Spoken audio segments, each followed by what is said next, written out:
Hello students, welcome to the program. Today we shall talk about meaning and definition of psychology and its relationship with education. The main objectives of today's deliberation are to equip students with the derivative meaning of psychology, definitions of psychology, meaning of educational psychology, characteristics of educational psychology, relationship between psychology and education, and history of educational psychology. Let's begin with the meaning and definition of psychology. The subject psychology is an independent discipline which acquired separate status very recently. Earlier, it was studied as a branch of philosophy. With the passage of time, the subject psychology has undergone a change from one of sheer speculation to that of scientific procedure. Knowledge of psychology has come to be considered as of both academic and practical values in the field of medicine, law, business, social relation, social work, education, and other areas of human life. Everybody is interested in understanding human behavior. Human behavior is basically complex. Curiosity in man has led him to know his surroundings, which mainly conclude nature and other fellow men. There is always a desire to know what one is, what is his background, what is it made of, what are the associated factors, and in what way can it be useful to oneself. Each question will lead to more questions. Psychology forces to answer many of the questions we have about ourselves, other people, and the nature of human life. Why do we feel lonely? Why do we forget? How people learn, and so on. Primarily, philosophers were interested to find out the cause of such behavior. The breakaway of psychology from philosophy is said to be the reason that it gave up sheer speculation in favor of scientific procedure. This transfer of psychology from philosophy to science took a long course, bulging sometimes this way and sometimes that way.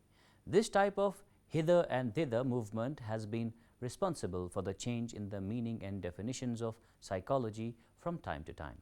Psychology had its formal beginning when Wilhelm Wundt established his psychological laboratory in Leipzig, Germany in 1879.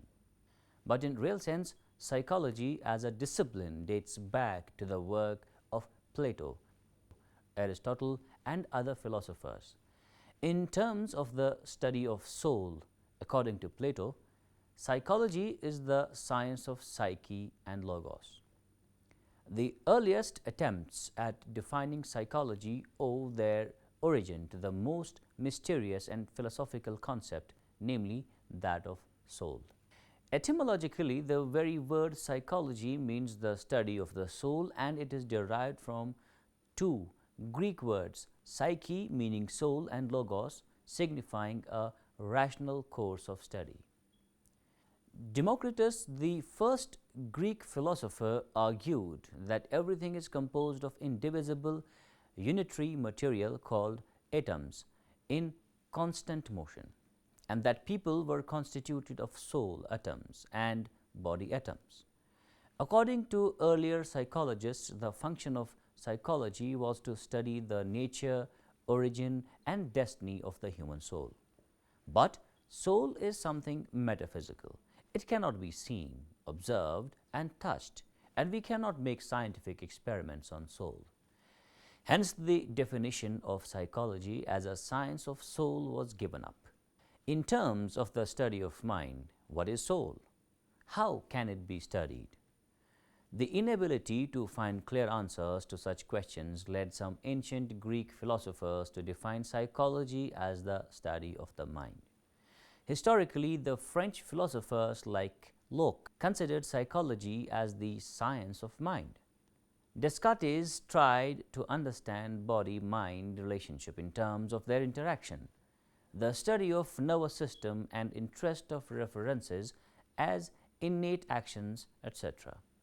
William James defined psychology as the science of mental processes. But the word mind is also quite ambiguous, as there was confusion regarding the nature and functions of mind. It's not at all possible to carry on scientific observation and experimentation on mind. Therefore, the definition of psychology as the science of mind has been rejected. In terms of the study of consciousness, the failure to define the terms soul and mind persuaded the philosophers and psychologists for some other suitable definitions. William James, in his book Principles of Psychology, published in 1890, defined psychology as the description and explanation of state of consciousness as such. Historically, such a definition has been propounded by the Leipzig School of Psychologists led by Wilhelm Wundt. Wundt defined psychology as the immediate experience with consciousness being the main subject matter. Wundt is regarded as the founder of modern psychology, as he first launched the program of making scientific. Modern psychologists define psychology as the science of consciousness. According to Descartes, psychology is the science of consciousness. This definition was also rejected on the ground that it has a very narrow range on account of its not talking about the subconscious and unconscious activities of the mind. In terms of the study of behavior, William McDougall, a British psychologist, was the first to define psychology as a science of behavior. In his book, published in 1905, he says psychology may be best and most comprehensively defined as the positive science of the conduct of living creatures. However, in later years, in 1913, J.B. Watson, the father of behaviorist school, elaborated the concept of the term behavior, including in it both human and animal behavior, and defined psychology as the science of behavior, taking into account human as well as animal behavior. Behavior generally means overt activities which can be observed and measured scientifically. But one's behavior is always influenced by his experiences. So, when we study one's behavior, we must also study his experiences. The foregoing discussion on the definitions of psychology clearly shows that the meaning and concept of this subject has changed frequently depending upon whether it was based on philosophical or scientific thinking. Commenting on this aspect, Woodworth says, first, psychology lost its soul, then its mind, and then it lost its consciousness. It still has behavior of a sort. Psychology should therefore be defined as a science of behavior and experiences on human beings. According to Crow and Crow, psychology is the study of human behavior and human relationship. Although even at this final stage, there seems to be no agreement over a universal definition of psychology, yet the definition may be generally viewed in the light of behavior. It may then be concluded that psychology is a science of behavior or a scientific study of behavioral activities and experiences. Now, psychology and education. Psychology is a growing subject. It's a developing science extending its branches in different spheres. Today, psychology has its challenges from the contemporary world of social sciences. The primary aim of psychology is to understand human nature. The secondary aim is to save society. Psychology occupies a prominent place in the educational theory of today. Although psychology cannot formulate the aim of education, it tells us at once whether an aim is in vain or whether it is possible to achieve. Psychology can tell how far the aim is realistic and helps us evaluate our results. It's of utmost value in the process of achieving the aim, that is, the means of achievement. Adam says that the task of the teacher is to influence learner The study of psychology will enable the teacher to understand himself and understand the innate endowment of the child, law of his development, the ever-growing complexity of the mind, the effect of environment and development of personality. Now, what is psychology? Psychology seeks to understand and explain behavior in terms of mental and bodily achievements. Its chief problem is how and why we behave, how and why we think, know, feel and act. It has emerged from philosophy. The word psychology was used by Rudolf Goeckel in the year 1950 for the first time. He named it as psychologia. It is the combination of two Greek words, psyche and logos. Psyche means soul and logos means talk about. Thus, by derivation, psychology means talk about soul or the science of soul. During the 16th century, the soul was replaced by mind. Later on, the term mind was replaced by consciousness. The functionalists define it as a science of behavior. Now, what's education? Education is the cornerstone of civilization and culture of a country. It's an integral part and basis of human life, and it is as old as human existence and shall continue functioning as long as human being lives. In other words, we can say that human life begins with education. The child at birth is born with certain biological inheritance. Biological heredity alone is not enough to enable him to develop harmoniously in a social culture, to equip him with necessary skills and information, concepts and attitudes, and to enable him to adjust properly in his environment. Society has created a separate agency, school, where he can develop all the qualities and abilities required for successful social adjustment. Education is an activity which goes on in the society. It attempts to develop the personality of an individual and then prepares him for membership in a society. The fulfillment of the needs of human life is possible only through education. It's education which transforms man into human. Etymologically, the term education originated from the Latin word educare, which means to bring up or to nourish. It means that the child has to be nourished according to certain norms. Moreover, it's also derived from Latin word educare, which means to lead out, and at last derived from the word educatum, which means the act of teaching. Now, let's try to understand what is educational psychology. Educational psychology is nothing but one branch of applied psychology. It's the study of the psychological aspects of educational studies which deals with the teaching and learning process. It involves scientific study of techniques that can be used to enhance learning. Educational psychology has been defined by various psychologists and scholars. For the sake of understanding what educational psychology is, let's analyze a few important definitions. First, by Crow and Crow. Educational psychology describes and explains the learning experiences of an individual from birth through old age. Another definition by Skinner is that educational psychology is that branch of psychology which deals with teaching and learning. Peale's definition is that educational psychology is the science of education. Trow defines it as educational psychology is the study of psychology and its aspects of educational situation. In Kolesnik's words, educational psychology is the application of the findings and the theories of psychology in the field of education.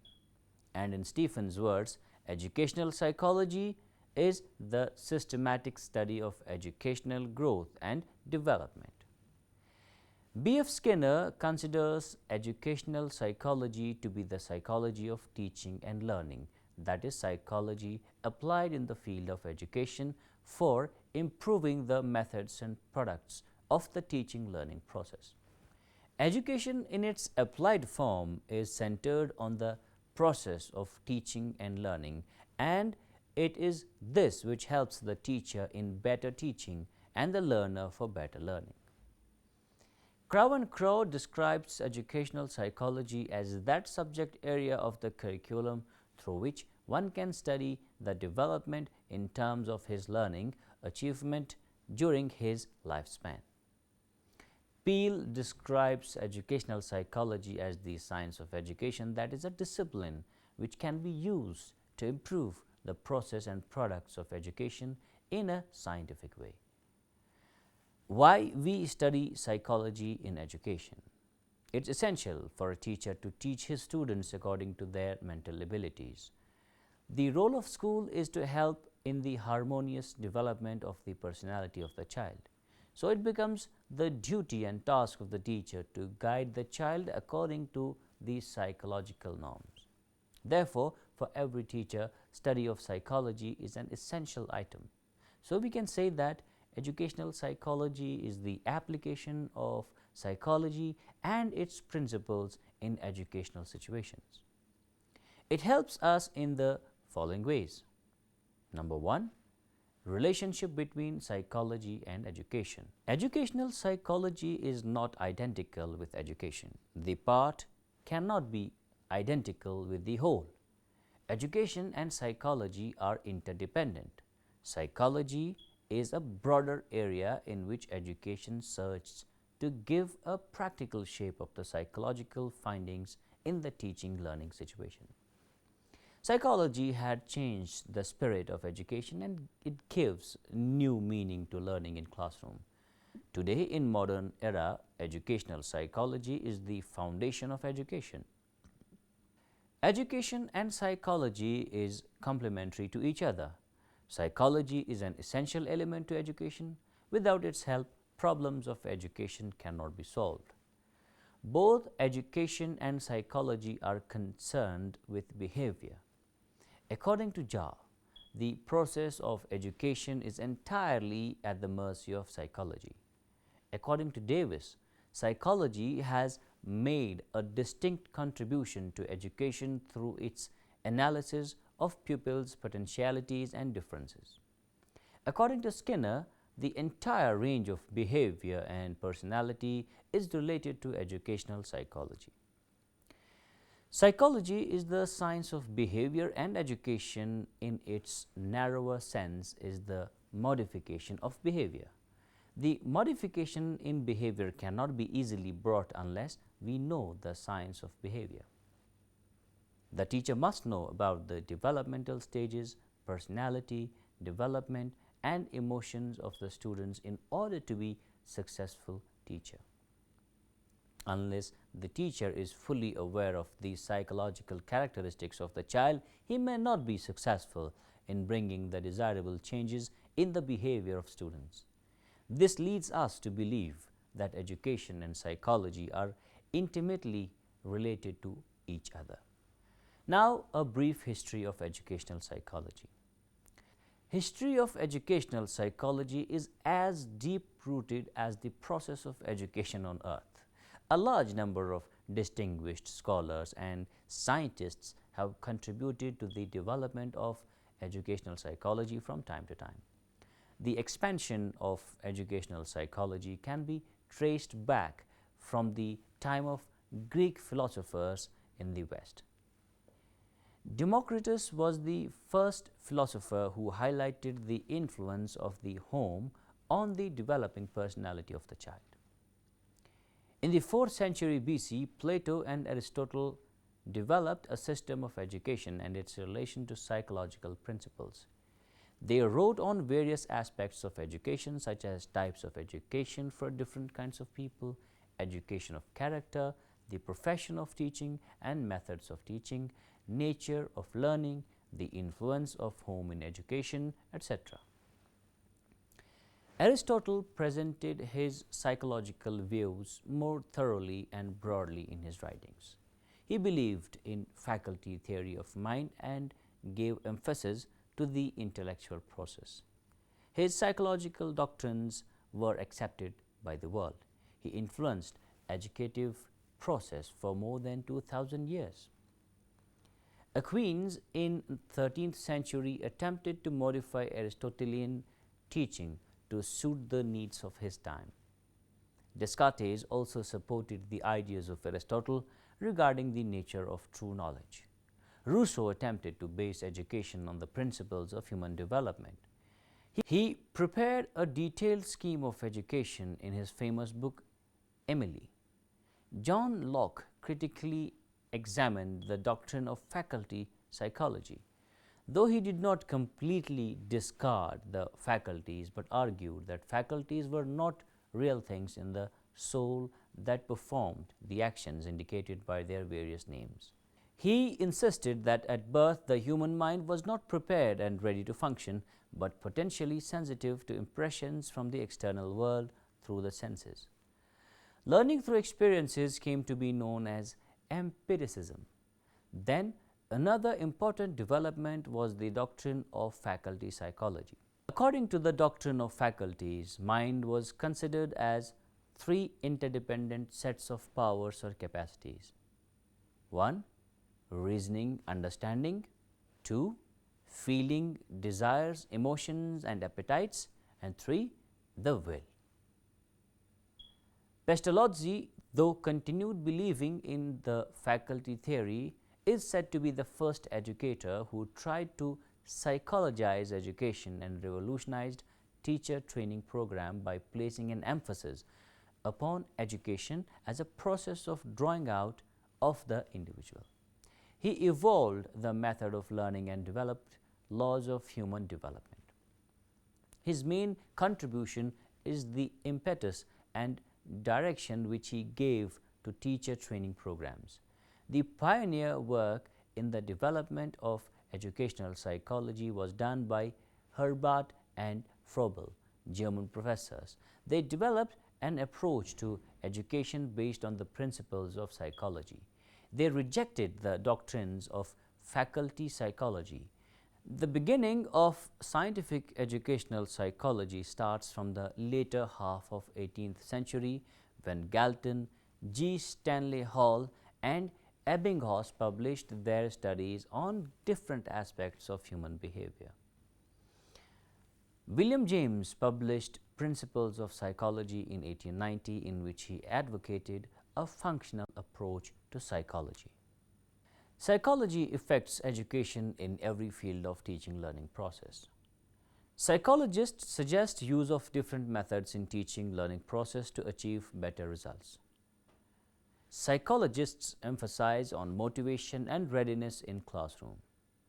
Psychology introduced new theories of learning in education.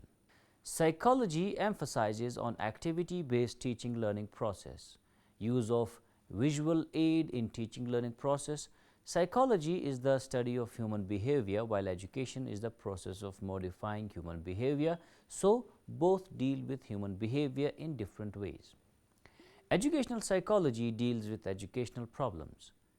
General psychology deals with different problems other than education. Psychology and teacher.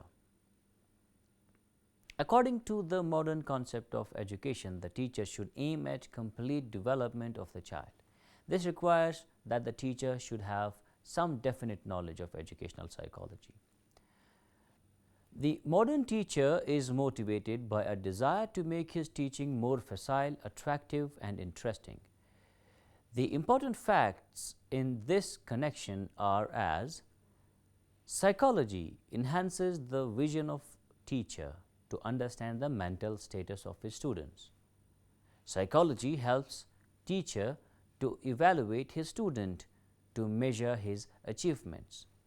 With the help of psychology, teacher understands the weakness of his students, and with the help of psychology, he finds solution for that problem. Psychology brings change in the attitude of the teacher towards his students. Psychology introduced new mental tests through which teacher evaluates the students. Psychology produced new theories of learning for better education. With the help of psychology, teachers learn to modify the behavior of a student. Untrained teacher. Without proper training, a teacher could not understand the psychology of the child and his problems, what the possibilities are, and why the child is not learning. A trained teacher could understand the problem and eradicate it. Educational psychology and curriculum. A good curriculum is that which stimulates the constructive potentialities of the students and which is prepared according to their needs. At the time of curriculum planning and construction, proper care should be taken for the development rate of the child. The curriculum should be according to the mental level of the students, what to teach and how to teach. Prepare the curriculum according to the needs of the students and society. Preparing curriculum from easy to difficult approach. Psychology stresses on individual differences, therefore, curriculum should be flexible for all the learners in the classroom. Now, educational psychology and evaluation. The total process of evaluation and examination should be linked with psychological principles. Questions should be prepared taking the normal development of the children into consideration. Educational psychology has introduced different types of tests and examinations and derived scientific measurements for intelligence, personality, education, etc. These tests disclose the weak points of aptitude of the students, and for this purpose, help from statistical principles has been taken. Psychology brings new methods of evaluation in education. Evaluation of child IQ, that is intelligence test. Evaluate the factor of slow learning in the classroom situation. Personality test. Attitude and interest test. Now, educational psychology and methods of teaching. A teacher has to give instructions through different methods which should be linked with psychological principles, needs and development of the child. If the teacher teaches his students according to the interest and mental development of the students, they will like it and will learn it easily. The teacher should teach according to their mental level. Audio-visual aids in the educational processes are also the results of educational psychology. Education process is also the result of educational psychology. Now, educational psychology and guidance and counseling.